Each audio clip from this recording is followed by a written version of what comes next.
दोस्तों, welcome back और एक नए वीडियो में और एक नए टॉपिक के साथ। मैं हूं डॉक्टर देव और मैं हूं राजेश। फ्रेंड्स, आज के वीडियो का टाइटल है पाकिस्तान डीपली शॉक्ड, गाजा मलबे में तब्दील, हमास बोला बचा लो। तो पाकिस्तान डीपली शॉकी होगा ना, क्योंकि जो इसराइल ने अब तड़ामार जो बम बारूद वहां पे गिराए हैं और खास करके चारों तरफ से हमास को घेर लिया गया है। लेकिन हमास ने बहुत सारे लोगों को किडनैप किया था, तो उन लोगों ने धमकी दी थी कि आप एक मिसाइल मतलब यहाँ पे फेंकोगे तो हम आपके एक की जो किडनैप किया उनमें से एक की जान हम ले लेंगे, मतलब उसको गोली मार देंगे। लेकिन फिर भी इसराइल जो है डरा नहीं है, डट के सामना किया है और अब हमास के फुरसे उड़ा रहे हैं। अभी हमास औकात पे आ रहा है। और ये आतंकियों का है ना सफाया होना ही चाहिए पूरे वर्ल्ड में से। मैं बोल रहा हूँ, वो ऐसा नहीं है सिर्फ इसराइल की बात करो, और भी बहुत सारे देश है, उनमें से गटर साहब देश हमारा पड़ोसी भी है, वो जहाँ पे भी आतंकी हो ना, उन आतंकी को खत्म करना जो इसराइल कर रहा है ना, वैसा करना चाहिए। ये मैं इंसानियत के लिए बात कर रहा हूँ। इंसानियत के लिए आतंकी नाम का जो चीज है ना, नाम, वो भी खत्म मिटना चाहिए। फिर आगे देखा जाएगा क्या होता है। चलिए दोस्तों, पहले वीडियो स्टार्ट करते हैं। वीडियो स्टार्ट करने से पहले चैनल पे पहली बार आए और अब तक आपने सब्सक्राइब नहीं किया है तो चैनल को सब्सक्राइब जरूर से कर लीजिएगा और वीडियो अच्छा लगे तो लाइक शेयर जरूर से। चलिए वीडियो स्टार्ट। इसराइली तैयारों की बमबारी से मुतादिद कसीरुल मंजिला इमारतें मलबे का ढेर बन गईं। इसराइली फजाइया के साथ साथ इसराइली बहरिया की जानिब से भी मकबूजा फलस्तीनी इलाकों पर बमबारी की गई। गाजा पट्टी के जावलिया कैंप पर हमला हुआ है। हमले में दर्जनों फिलिस्तीनी मारे गए। हमले के बाद सड़कों पर बिखरे शव, बहुत विभत्स तस्वीरें इस वक्त सामने आ रही हैं, बहुत दर्दनाक तस्वीरें हैं। सड़क पर जख्मी हाल में पड़े हैं फिलिस्तीनी शव। अब तक 1.25 लाख फलस्तीनी दरबदर हैं, जबकि 150 रिहायशी इमारतें मुकम्मल तौर पर और 1200 जुज़वी तौर पर तबाह हो चुकी हैं। और किसी भी वक्त ये बयान हो रहा है कि वहाँ पे ज़मीनी हमला शुरू हो जाएगा और गज़ा, पूरे गज़ा पे जो है वो एक बड़ा ज़मीनी हमला होगा। What is the current situation in Palestine? और हर तरफ अफरा तफरी मची हुई है, कोहराम बरपा है इस पूरे इलाके में इजरायली हमले के बाद। The situation at the moment is really so terrible. उसके बाद उसका फौरी रद्द-ए-अमल था, उसने तो आगाज़ किया अभी तक कोई 450-500 करीब फ़लस्तीनियों को शहीद करके। और अब जब उसने एक वॉर डिक्लेरेशन के ऊपर साइन कर दिया है तो ये आम रद्द-ए-अमल आपको नज़र नहीं आता। जर्मनी, फ्रांस और भारत ने खुलकर इसराइल की हिमायत की और वो टैक्टिकल वेपन्स वगैरह सब कुछ इस्तेमाल करने को तैयार। पानी तुम यहूदियों का पीते हो, बिजली तुम यहूदियों की जलाते हो और फिर तुम कहते हो यहूदियों गले काटे जाएं। गजा की पट्टी पर रात भर जारी रहने वाली इसराइली बमबारी। लेकिन जो हमदर्दियां फलस्तीनियों के बजाय काबिज इसराइल के साथ हैं। हेलो फ्रेंड्स, जय हिंद। हिंदुस्तान स्पेशल में आपका स्वागत है। दोस्तों, हमास के आतंकियों ने शनिवार को भारी मात्रा में इसराइल पर एक के बाद एक कई हवाई हमले किए। प्राइम मिनिस्टर बेंजामिन नेतन्याहू ने हमास के हमले के बाद एक वीडियो मैसेज जारी किया, जिसमें उन्होंने चेतावनी दी कि इजराइल को निशाना बनाने वाले एक भी आतंकी को छोड़ा नहीं जाएगा। वहीं हमास के हमले के खिलाफ जवाबी कार्रवाई में इजराइल वायुसेना ने सोमवार को कई परिचालन मुख्यालयों के साथ साथ विभिन्न इमारतों पर हमला किया। यहां आतंकवादी संगठन हमास के नेता रह रहे थे।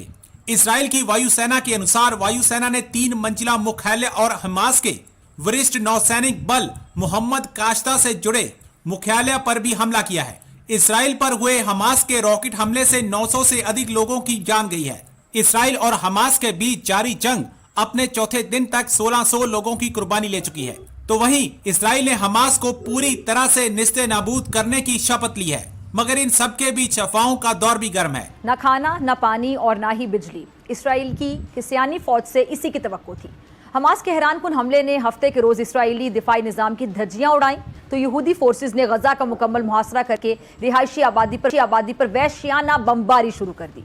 फजाई हमलों में अब तक 500 से ज्यादा फलस्तीनी शहीद हो चुके हैं और हजारों जख्मी हैं, जिनमें बड़ी तादाद औरतों और बच्चों की है। अब तक 1.25 लाख फलस्तीनी दरबदर हैं, जबकि 150 रिहायशी इमारतें मुकम्मल तौर पर और 1200 जुज़वी तौर पर तबाह हो चुकी हैं। अच्छा, इस जंग में हस्बे मामूल अमरीका, बरतानिया, जर्मनी, फ्रांस और भारत ने खुलकर इसराइल की हिमायत की, जबकि सऊदी अरब, कतर और कुवैत ने हमास की कार्रवाई को इसराइली मजालिम का रद्द-ए-अमल करार दिया है। ईरान, शाम, यमन, अफगानिस्तान ने हमास की कार्रवाई का पुरजोश खैर मकदम किया है। पाकिस्तान ने सूरत हाल पर तशवीश का इजहार किया और अमन की खातिर 2 रियासती हल पर जोर दिया है। लेकिन बड़ी ताकतें हैं कि इस मामले पर हम कह सकते हैं मुसलसल मुनाफिकाना रवैया अपनाए हुए हैं। खुद को इंसाफ पसंद भी कहती हैं, लेकिन जो हमदर्दियाँ फ़लस्तीनियों के बजाय काबिज इसराइल के साथ हैं। क्या ये मुनाफिकाना रवैया नहीं है आपके मुताबिक? हमास की जानिब से हमला किया गया है इसराइल पर, फिर इसराइल ने जवाबी कार्रवाई की है और अब इसराइल की जवाबी कार्रवाई बहुत ज्यादा होती जा रही है।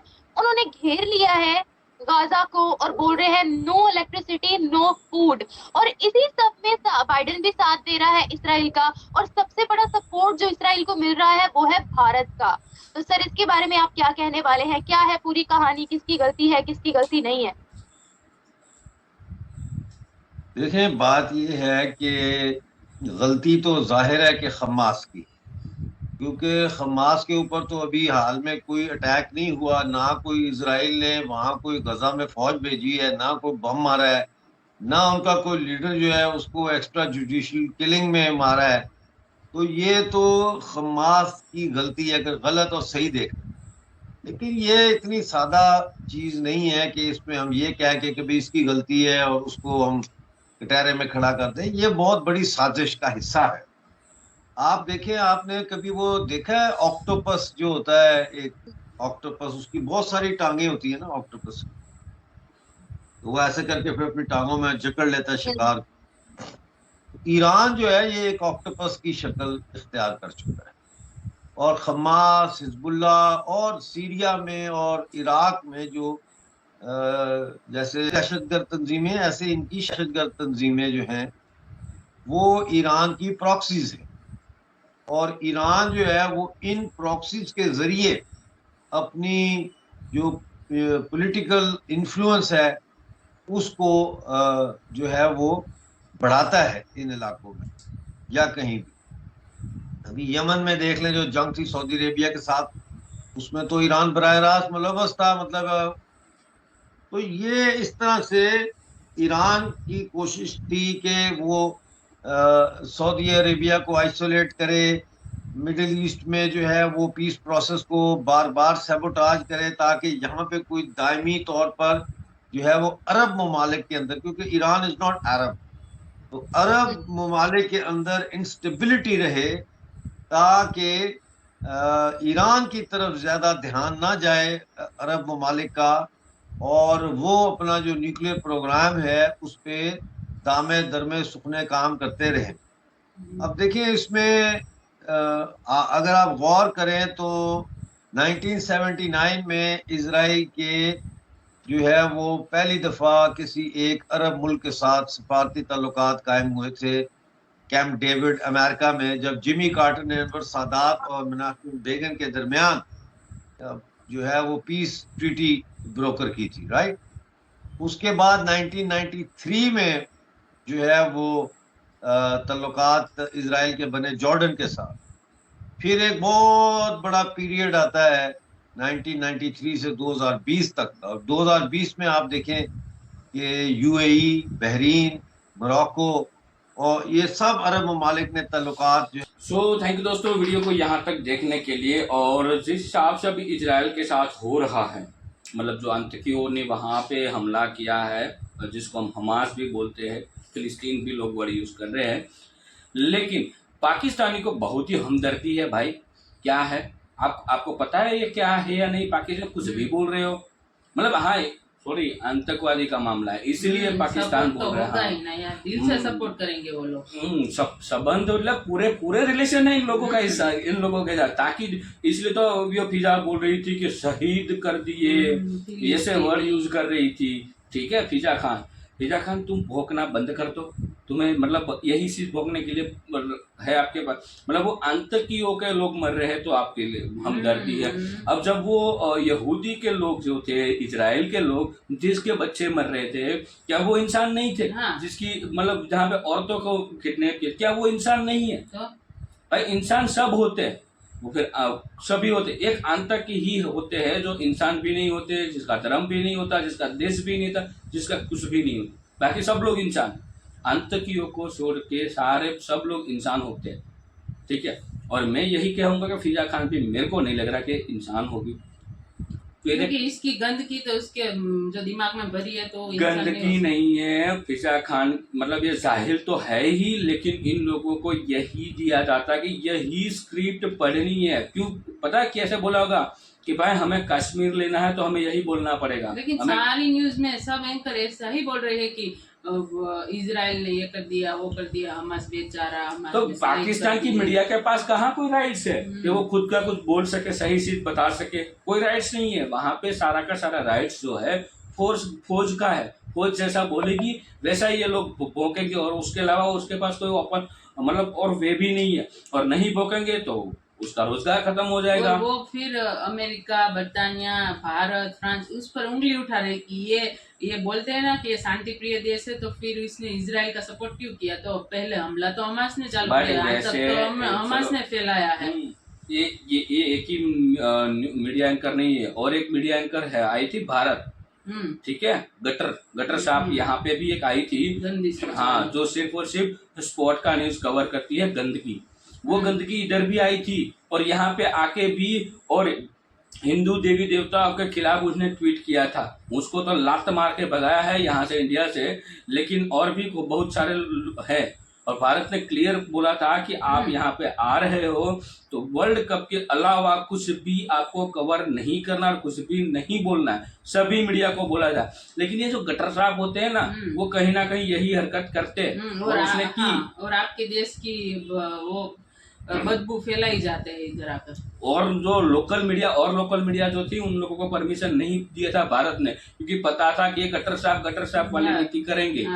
लेकिन एक बंदी थी जिसको जो सिर्फ और सिर्फ स्पोर्ट का ही न्यूज कवर कर रही थी, में शामिल थी, सिर्फ और न्यूज उसके पास यही होते थे, मतलब उसको ही वो कवर करती थी, जो स्पोर्ट का ही न्यूज कवर करना उसका काम था। तो उनको परमिशन दी थी भारत ने कि चलो भाई एक तो परमिशन दे, तो वो आई भी थी और 2 दिन में यहाँ से निकाल दी। यहाँ पे आके तुरंत उसने वही कांड किया, ठीक है, क्योंकि वो अब छाप छोड़े बिना तो चाहते नहीं। गटर साहब ही रहते हैं, जाहिल लोग हैं, इन लोगों को कोई हमदर्दी नहीं है किसी के खिलाफ। ये सिर्फ और सिर्फ आतंक फैलाना जानते हैं, आतंक के साथी है, और पूरा वर्ल्ड बोल रहा है, उसमें हम बाकी रह गए तो अब हम भी बोल रहे हैं। और मतलब कि अभी तो पता चल गया कि सारे देशवासियों की मतलब मेजॉरिटी तो यही सोच है, कभी ये अच्छा सोच बदल नहीं सकती, अभी तो यकीन हो गया। वो देश का जो दीदार होता है ना, उससे ही पता चल जाता है कि नागरिकों की सोच क्या है, कैसे नागरिक है इस देश के अंदर। क्योंकि देश का जो दीदार मतलब देश की जो हालात, इकोनॉमिक जो सब कुछ होता है ना, उसके आधार पे ही हम उसके आवाम का पूरा जो चित्र है ना वो बना सकते कि इसकी आवाम कैसी होगी। यदि अच्छी आवाम होती, पढ़ी लिखी आवाम होती, तो देश में कुछ अच्छे हालात होते। अब वहाँ पे खाने के लाले है, आटा नहीं मिल रहा है, फिर भी ये लोग कुछ भी अरे भाई पहले खुद के देश का सोच लो। आपको किसी ने नहीं बोला है, इजराइल ने तो बोला ही नहीं है कि आप बीच में टांग अड़ाओ, लेकिन आप ही हो कि आप हर एक जगह पे टांग अड़ाने जाते हो। उसके पहले कनाडा का मामला हुआ तो वहाँ पे कनाडा ने वहाँ पे आप टांग अड़ाने चले गए। उसके पहले ये जो मामला हुआ रशिया और यूक्रेन का, वहाँ पे आपके पास सलाह नहीं ली गई थी, फिर भी आप टांग अड़ाने घुस गए। उस समय तो इमरान खान की सरकार थी, हालांकि वो अभी नहीं है सत्ता में, वो तो जेल में है, लेकिन इमरान खान पहले पहुंच गए थे हमदर्दी जताने के लिए, तो उसको फिर लात मार के आप हर जगह पे आप लाती खाते हो, हर जगह पे, फिर भी शर्म सीमा कुछ नहीं है। छोड़ो इन पाकिस्तान को दोस्तों, वीडियो फिलहाल यहाँ पे हम समाप्त करते हैं, आपसे फिलहाल विदाई लेते हैं, मिलते हैं नए वीडियो में आपके साथ। टिल देन, जय हिंद, जय भारत।